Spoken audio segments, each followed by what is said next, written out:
Hello, I'm Robbie Fowler and you're watching Redmen TV. Before we talk briefly on, we'll talk about the Sunderland game, we're going to talk about the news that come out today, and it was Liverpool have announced that starting Monday they're going to start work on the new stadium. Finally there are going to be some builders in or whatever, they're doing what they're doing. It's come out, it's going to go by 2016, there'll be 54,000 seats, 3,500 are corporates, so you're talking another, what, maybe 4,000 or 5,000 regular seats. Do you think they've got the, what's your thoughts on, do you think they've got the balance right? Because like it all over, and I don't know, inevitably in today's modern game, mate, you and especially in a new build stand like that, you've got to have facilities for corporate, because new corporate partners is the only way in today's modern game to generate more income. So, but I think it's slightly over the limit of what I'd like to see personally, because there's a lot of issues going on surrounding ticket prices and stuff at the minute, and inevitably when that stand's built, those ticket prices are going to go up again for 5,000 extra seats, and the balance doesn't seem right to me at all. It's a corporate redevelopment. It's not a fans redevelopment whatsoever. It's definitely a corporate. I think it's nailed on corporate. But again, it's and to be fair to FSG, Matt, and the credit is they're throwing in this £114 million, but it's their money and they're not going to claim interest. And he said in 5 years, they'll have, basically the new expansion will make the club 20 million a year. They'll take that back themselves for the first 5 years, and then it's done. And then so that every year from 5 years time, Liverpool are going to get £20 million in the pocket, like, theoretically speaking. Yeah, and then they might do the same again when the Anfield Road ends. Yeah. Which, you know, phase one might be more aimed at improving the corporate side of things, which improves the financial side of the club. And the second stage, that might be more where, well, it's more where the fans that takes to 59, doesn't it? Yeah, you know, and all of those will be regular tickets on top of Annie Road, isn't it? Yeah, well, it's completely new Annie Road, basically. But it's a lot of the stuff outside of the ground as well, which is going to be improved, and that's a long overdue. You know, the plans for all the way around Anfield apparently will have the railings and the walls around all the full perimeter of Anfield will be taken down, so it's like a plaza as you walk in, much more inviting. And that's a bit like the Emirates, isn't it? When I've been down there. Yeah, exactly. So it's going to make the whole stadium improved. It's no good for anybody sat in the lower centenary who's getting their knees bashed every week. But other than that, you're fine. But I'm just thinking, the walk to Anfield at the minute, I don't know if you agree, mate. When you walk, especially behind the main stand around there, it's terrible. It's terrible. And Liverpool, I think, have almost let people down with the stop-start nature of it, moving people out of their houses and then doing nothing. You're left with derelict buildings. That area deserves better, and hopefully this brings something from it. The irony of the situation is that they're doing exactly now what they wanted to do back in 1996 or whatever it was under Moores. You know, if the council back then had actually supported this idea rather than trying to push a ground share. Well, I say ground share, you know, Gillette and Hicks never buy the club, and that main stand has been there 20 years by now. And we're champions. 10 times European champions. Rafa Benitez is God. He's got a statue outside Anfield like that. Exactly. Well, you never know, mate. You know, that's as much as Liverpool might get a lot of stick as the football club. There's two sides to it. Oh, I agree. Yeah, absolutely, it's a complicated situation, obviously, but they've not been helped. I agree 100%. If it was up to the council, I even think now they'd be on the ground share straight away, and I think. The fans might not, Everton fans might not agree, but Everton, I think, Ken Wright would jump all over it. They would. God, yeah. So the fact that we're doing this now finally ends it puts it to bed, does. And like I say, I don't know. I agree with Matt. I think the first phase had to be corporate to make the money to do the second phase, because the second phase will get take it to almost 60. I think it's 59, 65. Regardless of which way round they've done it, whether it be corporate or whether it be fans, it's a development that had to happen, because you look at Old Trafford, the expansion they've done. Arsenal have got a new ground. Tottenham have had plans approved, I think, for them to move for a new ground.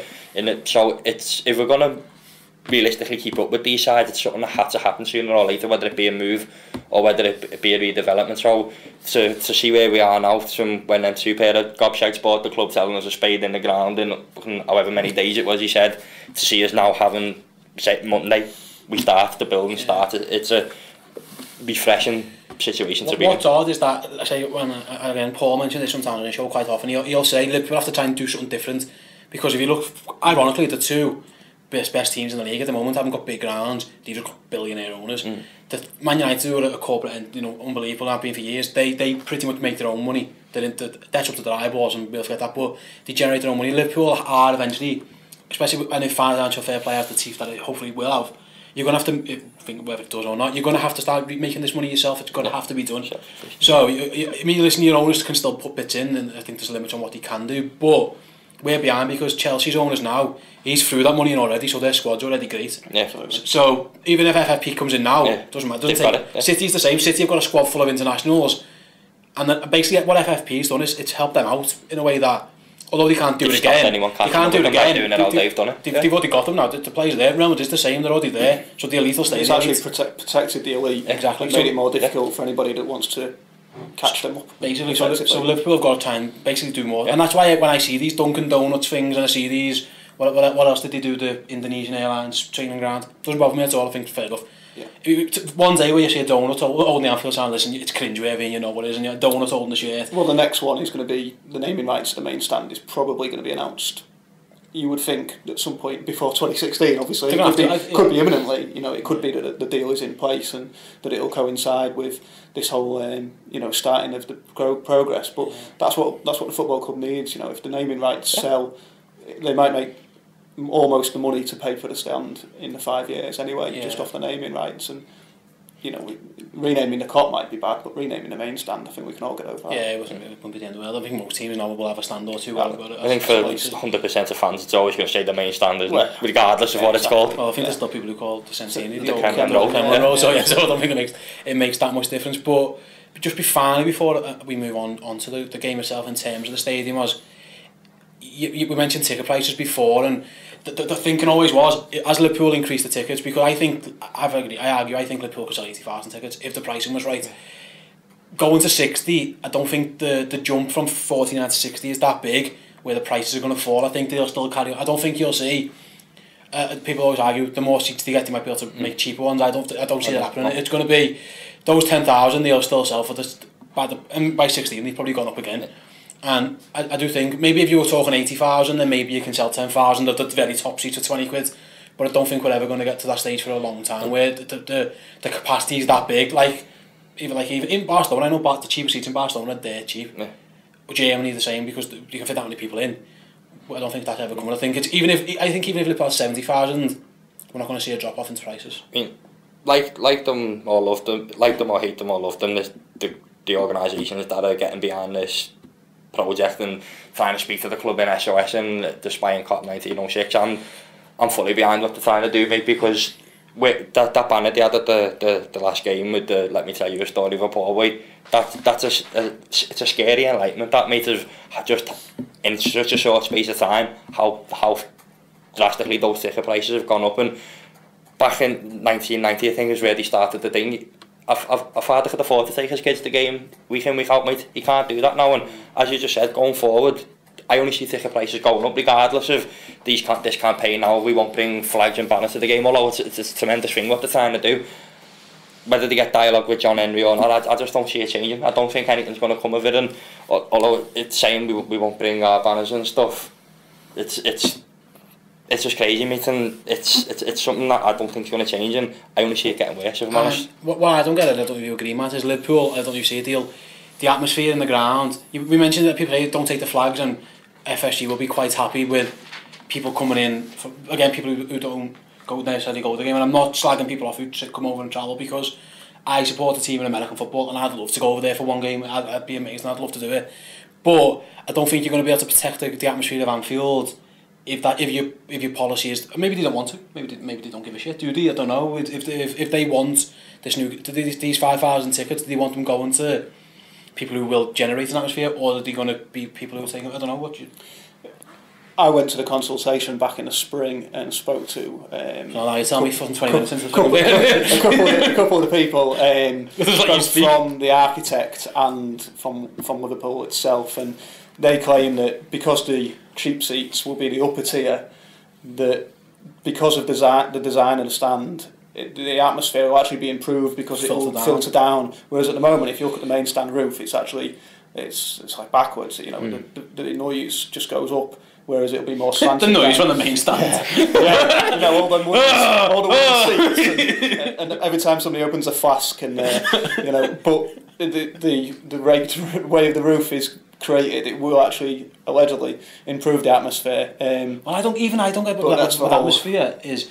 The singer section, the cops at the very back. I still can't get my head around it. Why?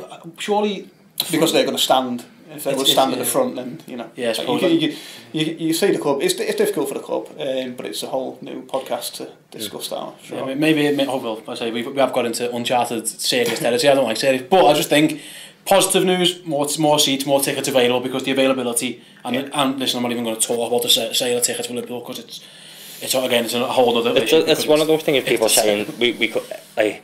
People calling for campaigns to boycott the game and stuff. The club they don't give a shit, because there's another million people who are ready to step into them seats, mate. Well, that wouldn't make any impact whatsoever. If you've ever tried to get on one of those member sales or any sale from the club whatsoever, a boycott wouldn't make any difference whatsoever, because people are boycotting. There's thousands ready to just walk straight into those seats. And the sad part is that thousands wouldn't even realise there is a boycott. Yeah. Because there's so many people now who unfortunately go on a family day or family weekend to Liverpool on a Thomas Cook deal, and they have no idea the name of that legalised Paul Scouser Tommy. You know, who's he? Is he sat next to me? They have no idea. They're wearing the standard chartered provided scarves.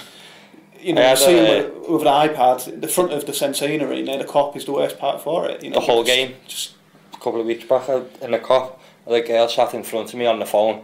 Hiya, Dad. Yeah, I'm in the Liverpool stand. That big one, and the Liverpool goalie's in front of me. You're in the Cop, love, and that's all goal.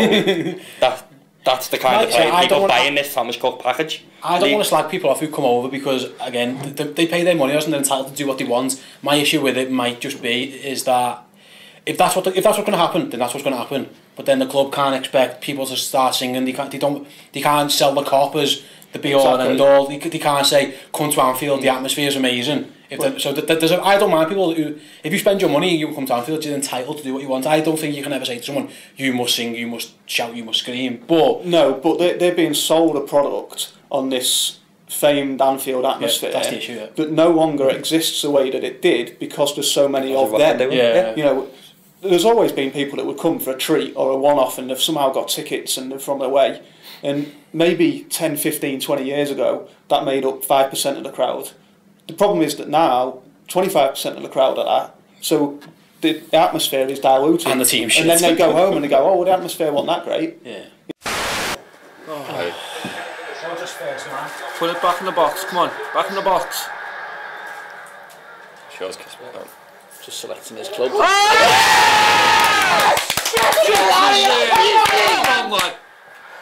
Fuck her. I told you we can't fucking